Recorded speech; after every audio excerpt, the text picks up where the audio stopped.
ჯერ ასე მარტივად სახლური ტორტი არ მომიმზადებია. ეს ვიდეო უნდა უყუროთ მათ, ვისაც არ გეხერხებათ ნამცხრობის გაფორმება. მოვამზადე 2 ბისკვიტი, 1 ბისკვიტისთვის 6 კვერცხის ცილა ავთქვიფე კარგად გათეთრებამდე, შემდეგ ეტაპობრივად დავამატე შაქარი, კვერცხის გულები, ვანილი, ცოტაოდენი ზეთი და ბოლოს ფრთხილად შევურიებ ქვილი. რაოდენობას დაგიწერთ აღწერაში. გამოვაცხე 170 გრადუსზე, მხოლოდ ქვედა წვაზე და შევდგი შუა განყოფილებაში 25-30 წუთი. მზაობა შეამოწმეთ ხის ჩხირით.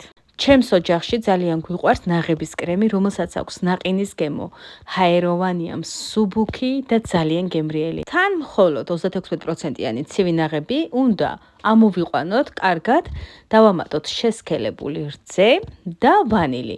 კარგად რომ გამყარდება, უკვე მზად არის. მაცივარში გაყინული მქონდა მარწყვი და ალუბალი, დავამატე 2 სუფრის კოვზი შაქარი, 1 სუფრის კოვზი კონიაკი, ვანილი, წვენით დავნამე ბისკვიტები, ხოლო ხილი მოვალაგე შუა ფენაზე.